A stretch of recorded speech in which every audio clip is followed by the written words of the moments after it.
ఈరోజు ఇంట్లో అమ్మ టేస్టీ చికెన్ పికల్ చేస్తుంది. ప్రాసెస్ చాలా సింపుల్గా ఉంటుంది. వేడివేడి అన్నంలో కానీ టిఫిన్స్లో కానీ ఈ పికల్ చాలా బాగుంటుంది.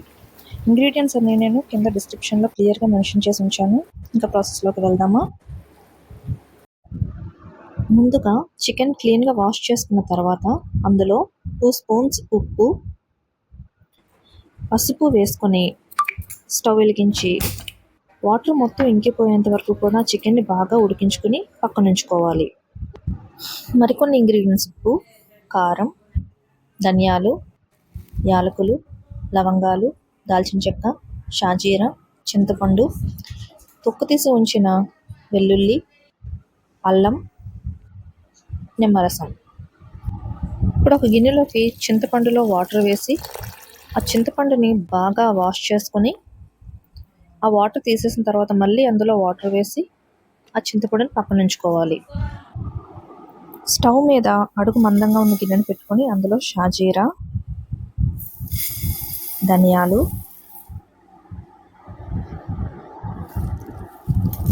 యాలకులు, లవంగాలు, దాల్చిన చెక్క వేసి వీటిని లైట్గా స్లో మంట మీద ఫ్రై చేసుకోవాలి. వాటిని ఒక గిన్నెలో పక్కకు తీసుకొని చల్లారనివ్వాలి. చల్లార్చిన మసాలా దినుసులన్నింటినీ ఒక మిక్సీ జార్లో వేసుకొని వాటిని మెత్తగా గ్రైండ్ చేసుకోవాలి. మరొక మిక్సీ జార్లో వెల్లుల్లి, అల్లం వేసుకొని వీటిని కూడా మెత్తగా గ్రైండ్ చేసుకుని పక్కన ఉంచుకోవాలి.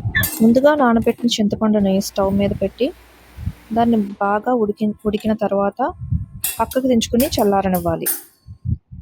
చల్లారని చింతపండును మిక్సీ జార్లో వేసుకుని దీనిని కూడా మెత్తగా గ్రైండ్ చేసుకుని పక్కన ఉంచుకోవాలి. స్టవ్ వెలిగించి మందమైన కడాయిని పెట్టి అందులో ఆయిల్ వేసుకుని ఆయిల్ని బాగా మరగనివ్వాలి. మరిగిన ఆయిల్ నుండి కొంత ఆయిల్ తీసి పక్కన పెట్టుకోవాలి.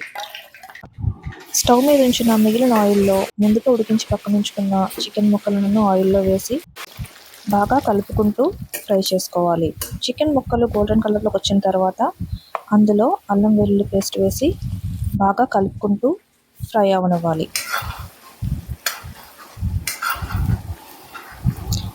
అల్లం వెల్లుల్లి పేస్ట్ కూడా ఫ్రై అయిపోయిన తర్వాత అందులో చింతపండు గుజ్జును వేసి మరికొంతసేపు కలుపుకుంటూ ఫ్రై చేసుకోవాలి. ఇప్పుడు చింతపండు గుజ్జు కూడా ఫ్రై అయిన తర్వాత అందులో ముందుగా సిద్ధం చేసి ఉంచుకున్న మసాలా పౌడర్ని వేసుకొని కలుపుకోవాలి. ఆ తర్వాత కారం, ఉప్పు కూడా వేసుకుని బాగా కలుపుకొని 1 మినిట్ వేగనివ్వాలి.